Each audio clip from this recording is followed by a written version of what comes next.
Hello student. आज हम लोग पढ़ेंगे चैप्टर इलेक्ट्रिसिटी का topic combination of resistance. Resistance का कॉम्बिनेशन टू टाइप्स से किया जा सकता है, in series and in parallel.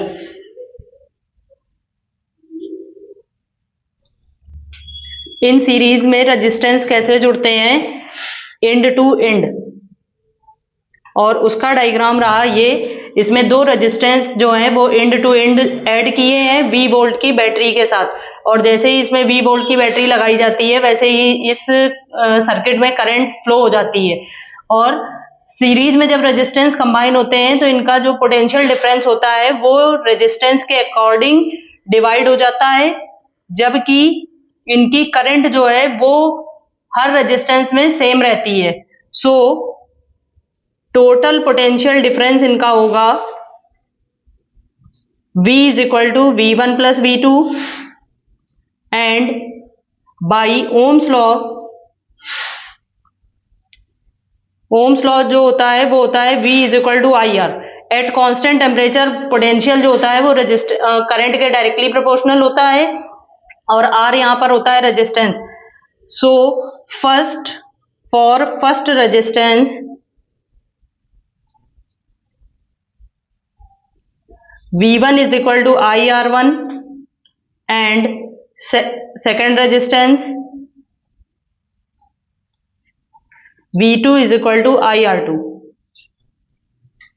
V1 and V2 की वैल्यू इक्वेशन 1 में पुट करने पर V is equal to IR1 plus IR2 मिलेगा, एंड जो ओम्स लॉ था उसको इक्वेशन 2 डालेंगे तो V की वैल्यू IR इक्वेशन ये जो थर्ड है उसमें पुट करेंगे।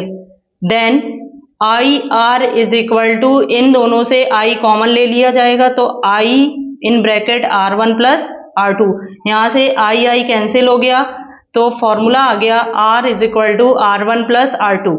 सीरीज में जब आपके रेजिस्टेंस दो रेजिस्टेंस कंबाइन होते हैं तो उनका जो फॉर्मूला है वो R is equal to R1 plus R2 हो गया।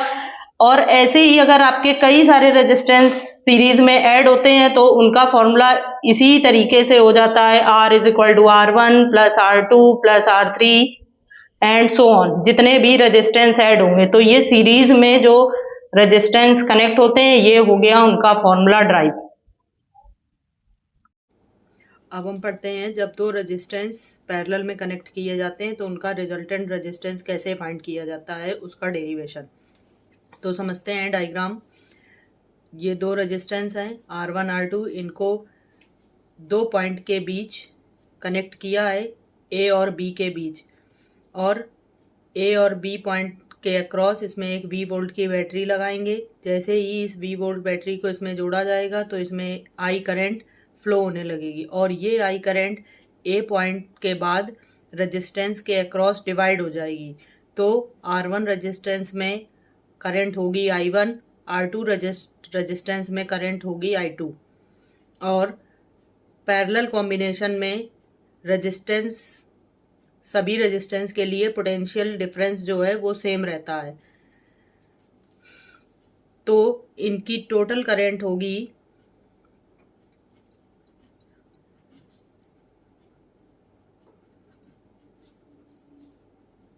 I is equal to I1 plus I2, इसको डालेंगे इक्वेशन 1। ओम्स लॉ से I की वैल्यू निकालेंगे।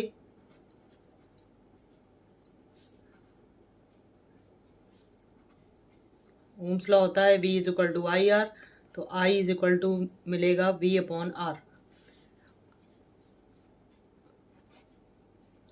फर्स्ट रेजिस्टेंस के लिए करंट होगी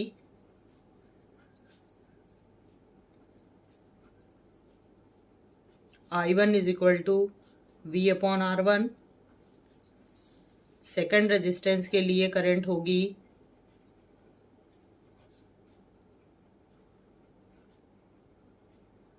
I2 is equal to V upon R2।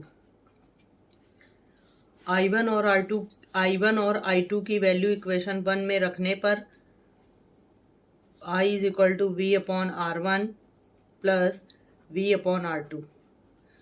Now from equation 2 ये है इक्वेशन 2। अब इक्वेशन 2 से यहाँ पर I की वैल्यू रखेंगे तो V upon R is equal to, यहाँ से V कॉमन ले लेंगे तो आ जाएगा V 1/R1 प्लस 1/R2। यहाँ से V और V हो गया कैंसिल, तो फॉर्मूला आ गया 1/R is equal to 1/R1 plus 1/R2। जब दो रेजिस्टेंस पैरेलल में कनेक्ट होते हैं तो उनका रिजल्टेंट रेजिस्टेंस का फॉर्मूला होता है 1/R equal to 1/R1 plus 1/R2। और अगर दो से ज़्यादा रेजिस्टेंस पैरेलल में कनेक्ट हैं तो इसी तरीके से उनका फॉर्मूला हो जाएगा 1/R equal to 1/R1 plus 1/R2 plus 1/R3 and so on.